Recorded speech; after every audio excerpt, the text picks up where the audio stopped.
Not my idea. Dad said so. You know, we like to pass that along. But with our readings today, I'm wondering if in some way we aren't being told not to worship the messenger either when it's good news. Tonight the kids and I lit the Bethlehem candle. And Bethlehem is a city of about 30,000 people. It's so well known in the Christian church, but it's just a town like so many other towns in the area. And so you kind of wonder how God chose that place of history where Rachel is buried nearby after she had died. In Genesis we read about Rachel dying and being buried near there. And that's the city of David. And God has promised the people that their new king will come from the city of David. When Isaiah is being written and given to the people, they are starting to return from being exiled. And so the lines about things being rebuilt and renewed are really important to them. That is so important to them because they have been devastated with their lives and with their country and with their people. And in our reading from Isaiah tonight, Isaiah is trying to give them hope and possibility. To remind them what their God has done for them and what kind of people God sends to lead them. This is language a lot about being the servant of the Lord. Crossroads, one organization, also shows Jesus as being the servant king. It's the idea that David was a servant and Jesus also is a servant. And so we are called to be servants. Now that's not a title I've always worked up to. But that is what we are called to be in our scripture tonight. And our scripture starts off with one person saying, the Spirit of the Lord is upon me because the Lord has anointed me. And that reminds us of different stories in the Old Testament where the new leader is anointed, like David was anointed out in the field and chosen by God. And I think of our baptism where we are anointed and chosen by God and called into ministry. And the question can be, what are we called into ministry to do? What is a leader or a Christian in the church supposed to be doing? And we are given a very nice, clear list of descriptions. What kind of things do you think we should be doing? Bryden? Pardon? Coloring. I think that's a wonderful idea. Coloring and sharing our picture with somebody that we love is a wonderful thing to do. Yeah. In fact, that's one of the first things that comes up in here. It doesn't actually say coloring, but it talks about sharing good news. And it's good news that you like to color and that you want others to know that. It also talks about binding up the brokenhearted. And a picture colored by Bryden would really bind up my broken heart. And my friends, that's how easy it can be to give something that you love to do to someone else. And we are called to proclaim liberty to the captives, to release the prisoners, to proclaim the year of the Lord, which is to forget each other's debts, and to bring comfort to those who mourn, to provide for those who mourn in Zion, and give them garland instead of ashes. The Jewish tradition is often when you are mourning, you cover yourself with ashes as if you are dead. And then you wear sackcloth and you tear your shirt to show your brokenness and what your grief has done to you. Imagine if your job is to bring that garland of flowers of beautiful herbs to someone and help them learn to move on to rejoice. Now, when we look at that list, it's very clear that we are getting a very clear message of who we are supposed to be helping out. We are supposed to be serving those who are in need, those who are mourning.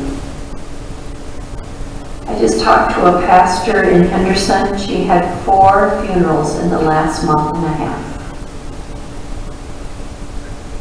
There's a lot of grief out there in our world. And our dark days and our snow and our ice and our cold can make it seem even sadder for families.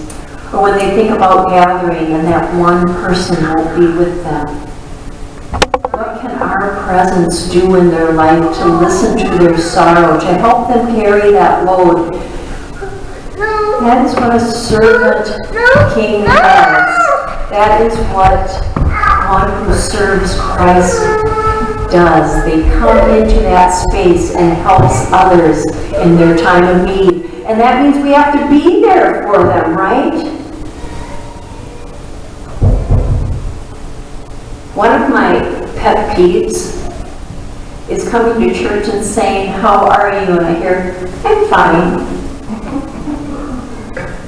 When I was in Northfield at the retirement community, you know, the people would come through the line and I would say, "How are you today, Lucille?" "Oh, I'm fine." And I would look at Lucille and say, "Are you lying to me today?" And she would go, "Yeah." It's hard for us to be honest with one another, isn't it? But we have to have that relationship with one another that we can find out when each other is faint-hearted, when one another is grieving, so that we can serve one another like our Lord calls us.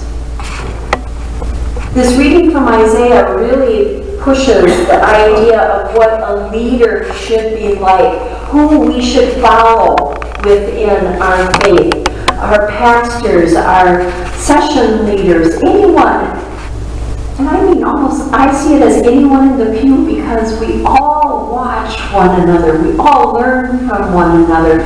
We all pay attention to how one another lives and shares their life and shares their faith. And so we learn in this reading today that the one who follows Christ, who is called out to be a leader, is one who serves. Who serves those who aren't able to give back necessarily. We don't serve so that we can get. We serve because we can. That is what a servant king does. That is what a servant of God does. And we bring the good news. Did you know good news is the definition of gospel? The word gospel means good news. We have something very special to share. And the leader of our faith that you get encouragement from, or that you get your direction from, is one who shares the good news. That is their main focus, and for the sake of those who need to hear it, and not for their own sake. This is really challenging the people that when you get back into the city of Jerusalem and you reorganize again, be careful about who you follow, because there will be those who rise up, who want to be your leaders, who like to have the power. And there are ways you can know who the right leaders are and who the false leaders are. In our middle section, God is speaking himself, and he says, "For I, the Lord, love justice. I hate robbery and wrongdoing. And in my faithfulness I will reward my people and make an everlasting covenant with them." God is all about relationship, and he's about us taking care of one another and those who need it. And the leader of God's people, anyone in God's people wearing his name, it is always the other that is the main focus. When you find someone, when you find some congregation, this reading can be towards one individual person or towards a group, a community. When the emphasis is on making ourselves look better, adding only to our membership, adding only to our budget, adding only to make ourselves feel better, we are not being servants of Christ. We give because we can. We serve because we can. And in a society, especially at Christmas, I think I got my 18th text today from my 16-year-old. Here's something I'd like for Christmas. She's out with a friend and she took a picture of it just in case I would get it wrong.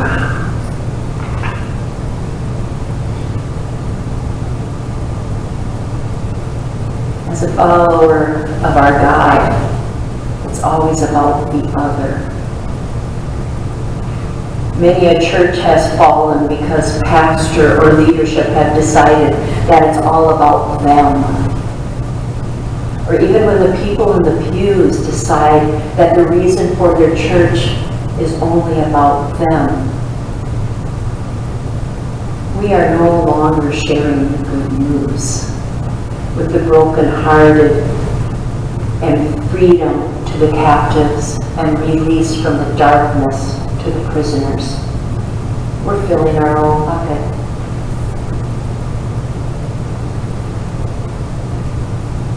It is a challenge for us in our world to follow Christ. It makes us kind of swim upstream in society. I heard a pastor the other day, and she, for the first time, is living outside of the area where she's a pastor, and she was sitting down with some of the, she has younger kids, and she was sitting down with the parents of some of her younger kids, and she said something about making an offering or giving to her church, and the other families don't church, and they kind of wondered why you would ever give money away.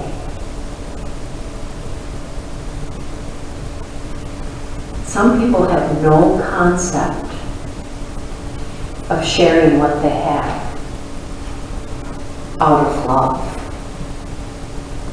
That is a foreign idea to so many. And so I ask you, how does your life show your faith? What in your life makes people say to themselves, all who see them will acknowledge that they are a people the Lord has blessed?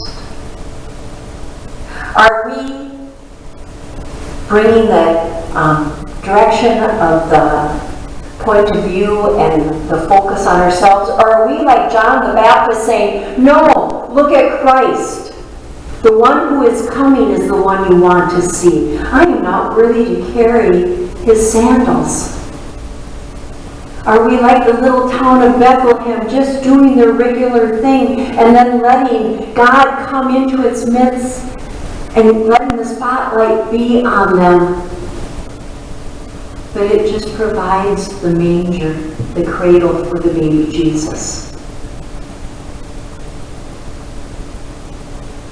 We have to be careful about not worshiping the one who brings us the news of Christ. I don't think I have a Bible up here. I worry sometimes about how much we use a Bible as something we worship. This is a tool for us to learn the Christ, to learn about God.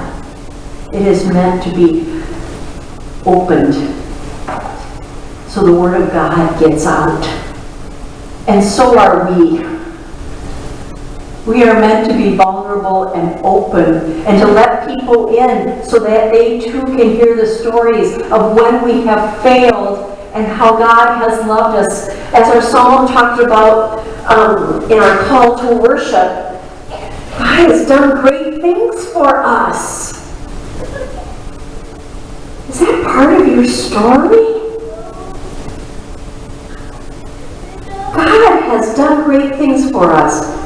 It's not what we've done, it's all about what God is doing and has done through us. Isn't that exciting? It sure takes the pressure off. Except our pressure is to be available and to be open so that people can read us and know our faith. Do we worship the messenger instead of realizing what the message and the true source of the message is? Do we worship our buildings rather than our God? That is our challenge this day. I love John the Baptist. I think everybody should have an uncle who is like John the Baptist, who shows up wearing things that nobody else in the family would imagine wearing, and likes to eat locusts and wild honey. Anyone else have locusts on their Christmas menu this year? I think the wild honey thing, the locust thing, oh man, that just pushes it a little bit too far for me. But that's who God uses. Little town of Bethlehem that blends in with every other town in the neighborhood, and the person who walks in the room and makes everybody uncomfortable the minute they walk in the room. That's who God works through. That person sitting next to you and behind you and in front of you. Turn around. Look at them. Come on, you can do it. This is good exercise after that high carbohydrate lunch, dinner we had. That is who God is working through. People like you and me. That is how God makes himself known. We are called to love one another. Not adore, not worship, but love. We are to adore and worship God. He is worthy of our praise. Thanks be to God.